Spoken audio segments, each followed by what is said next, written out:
Alright, what's your name? My name Gil. I go by Gil. I'm from Philly, Philadelphia, Philly, Uptown area.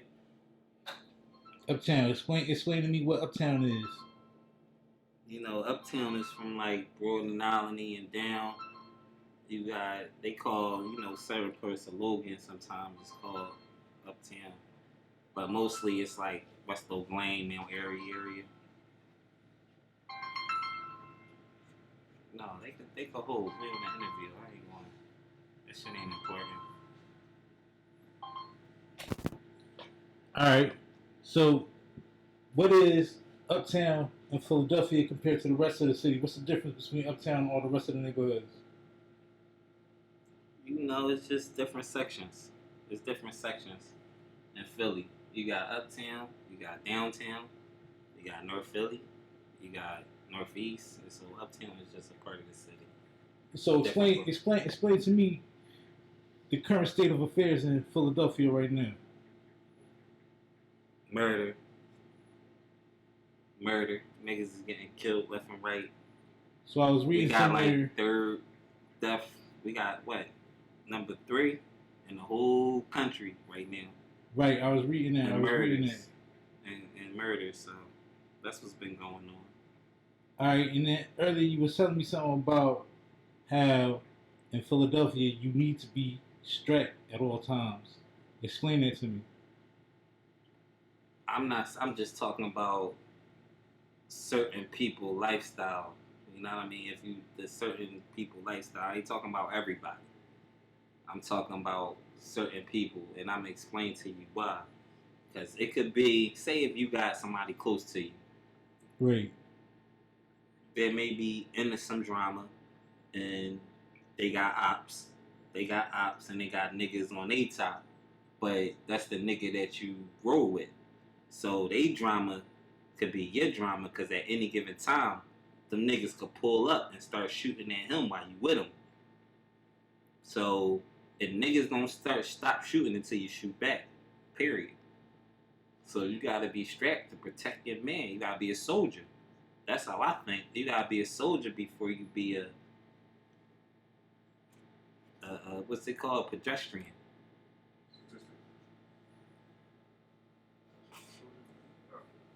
So with everything going on with COVID outside, it's still like that out there on the street? Yeah, it's like that 24/7. It's like that 24/7, man. Because everybody, like right now, and where I'm at, where I live at, nobody fighting fair. Nobody fighting fair at all. If you ain't got a gun right now, you gonna have a knife. And 9 times out of 10, if you beat a nigga the fuck up, they gonna come back and retaliate, and they gonna try to take your life. That's all I see every day. So people out there, they just fighting and they just shooting out there over fights? Over fights, over an argument, over the number one thing is bitches. Niggas fighting over bitches, No, whores. you can't be serious. Especially, I ain't talking about a wife. I ain't talking about wifey material women. I'm talking about bitches that fuck every and anybody. Niggas is killing over them. So it's just an easy. It's a thin slope. It's a thin slope. It's crazy. So you saying There's it, war going on. so it ain't about drugs and nothing like that? It ain't about it ain't about money, it's over bitches? No, that's one of the reasons. All That's right. one of the most reasons. Now it's anything. Everybody's on go.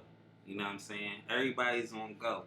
So I ain't used to the interview shit, but I'm trying to adapt to this. But everybody on go. And that's why I think the way I think. That's why I think that you gotta be strapped at all times. And 9 times out of 10, see, I ain't even got no beef, no really true beef in the city. But a lot of my niggas, I hang with a lot of my family members that I love, that I give my life for theirs. They got beef. So 9 times out of 10, I'm gonna be front line. I'm front line. Just crazy. So, like, you ain't got nothing that you worried about losing, or like you ain't got nothing that Yeah, you. but I mean, I always think about losing the relationship with my kids, my family, my mom, gonna cry, all the innocent ones. But at the same time, my grandpa wanted me to be a soldier. He ain't say what kind of soldier. He just was like, nigga, it impressed him when I used to fight shadow box. It impressed him when I used to play with BB guns and guns. Like, it impressed him. So I got the feeling like I'm just meant to be a soldier before anything, anything else. A family man, I'm just meant to be a soldier on a soldier. So you were So I'm saying. like a pawn. I'm more like a. I'm more. I don't want to be worshipped. I'm more like a pawn in the chess game. I don't want to be a king. I'm a pawn. When I pledge to something, I'm a stick with it.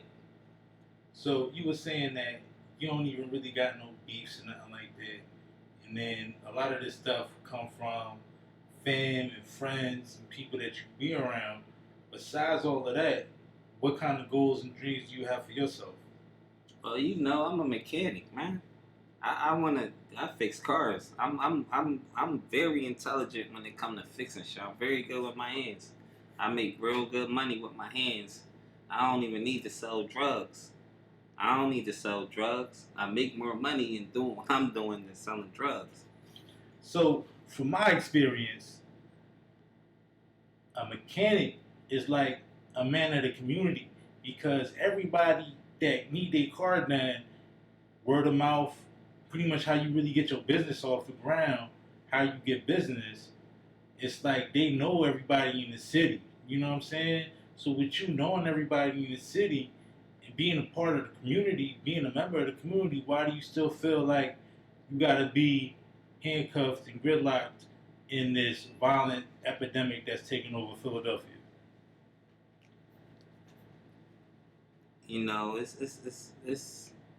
It's not really. You know what I'm saying? Like, it ain't something that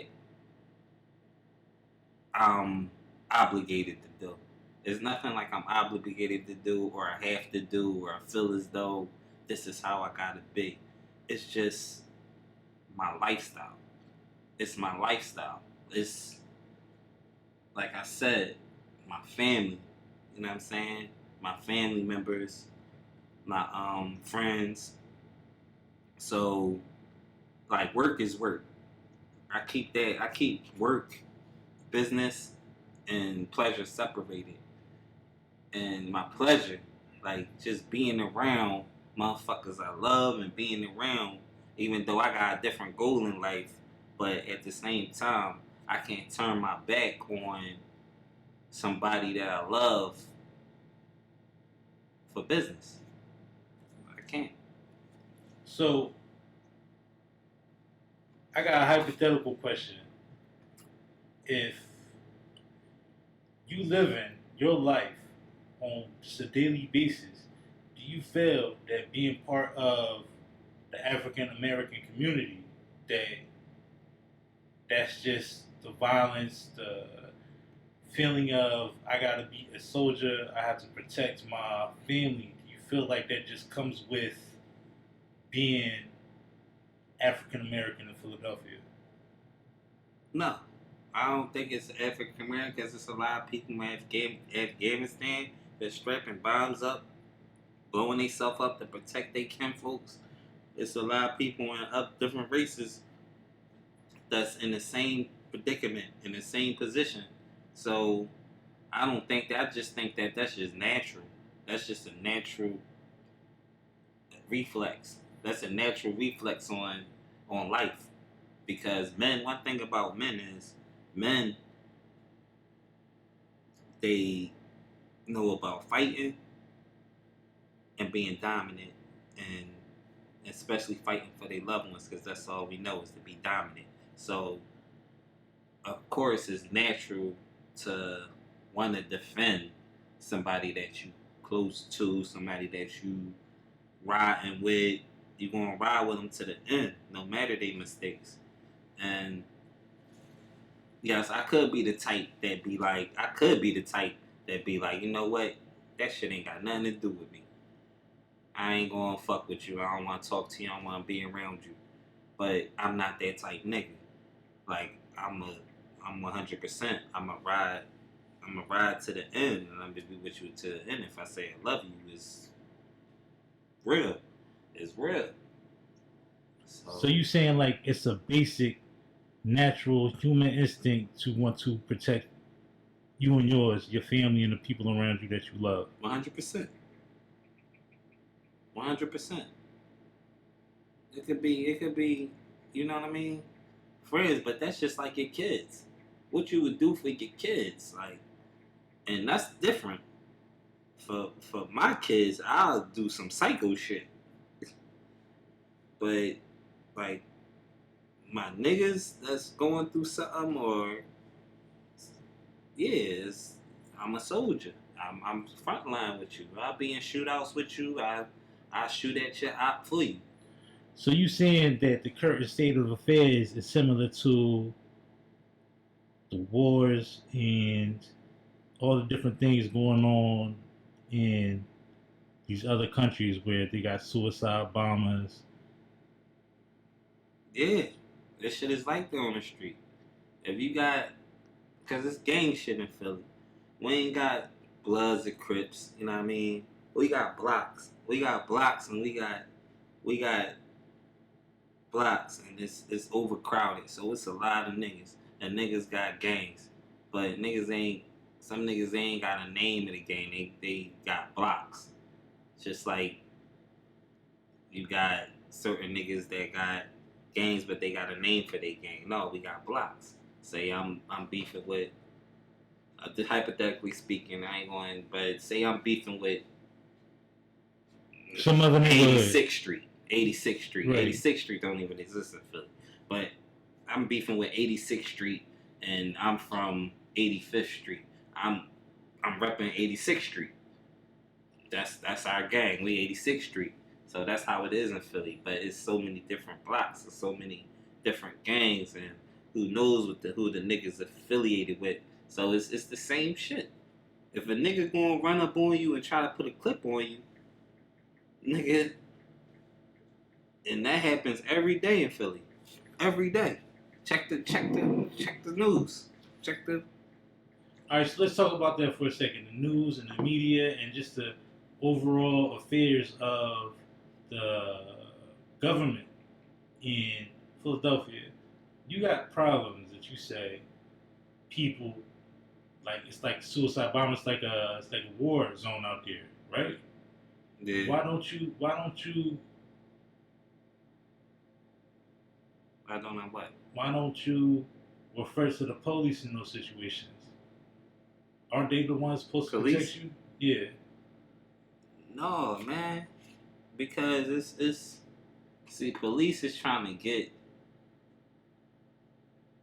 that shit out the way. They trying to get that shit out the way, period. So they could live in peace and harmony. Like it ain't that. It ain't that. It's not. That's just not how life is. Like until black people, and I'm gonna say black people because I'm bringing you to my world. But until black people come together and realize we gotta stop killing each other, we gotta stop shooting each other, some dumb shit, then that's the only way shit gonna change. But other than that, it ain't gonna change because that's what niggas rely on. Niggas get brownie points for a body. Niggas get brownie points for a body. Catch a body, then you accept it on my team. You know what I mean? Instead of you did something positive in the hood, you know what I mean? Niggas accept you when you do something negative in the hood. And that's how it is. Okay, but for you personally, in a perfect world, would you want to be living under this duress, under all this stress, under all of this fear of violence or threat of violence against you and your family? Do I want? I mean, that's not the question. I mean, am I living it? Yes. Do I want to live it? No. But am I living it? Yes. So that question is kind of, I'm living this shit every day. Like, I go to work and I be strapped. I go to work and I be strapped. I go to work just in case I don't know if I'm gonna see somebody or them niggas be acting real crazy. Cause, you know what I'm saying? It's just how it is. Like, so, and I'm not saying Philadelphia is an uncomfortable place. You gotta have a gun everywhere you go. I'm just saying it's a lot of shit going on right now where I just talked to a at my job. You know what I'm saying? I just talked to a correctional officer on the juvenile side, right? Right. And she said these little niggas, 15, 17, coming in every day, shooting motherfuckers executional style. Innocent faces, you won't even. They look like they supposed to work at Wendy's or McDonald's or Walmart or something, and they shooting motherfuckers in the head 3 times while they sitting on top of them, like brutal killers as juveniles in Philly that's coming in left and right from Southwest Philly, North Philly, but it's just crazy how it happens in Philly. I keep my eyes open. I'm not talking. I'm talking facts. So it's just how it is. And the old heads is teaching these young boys how to move. That's the fucked up thing about it. So would you consider yourself one of the old heads teaching these young boys how to move, or would you offer a different insight or a different view on life of how they can move? I mean, for one, money is the root of all evil. But also, money is the root of success. So I don't believe money is the root of all evil. Money could be a root of success. It depends on how you condition your mind on how to get the money. Like, you could condition a young bull on how to get the money the wrong way, but just because he come from a fatherless home, mom not providing, that's his only way to make $1 is listening to OG. But OG could be a killer. OG could be a hustler and teach him this shit. But as soon as he get that dollar in his hand, that's what he gonna. That's what he gonna want. That's what he going to pledge himself to. That's what he going to pledge himself to get money. Is because that's what he know. That's all he know to get money. But if you find somebody that get money a legit way, you put the money in his hand, he gonna do that too. So the young boy mind is open for just being successful. But a lot of just where the game get fucked up at, because a lot of young boys that's all they know is the streets. It's hustling and putting hits. Nigga eat 5,000 to murder somebody, they gonna do it because they didn't come from shit. He want to see if he might just be testing him. Like, I give you 5,000 to shoot that boy right there. He might just do it, all because he not smart. His mind ain't fully developed. You know what I'm saying? His mind ain't fully developed.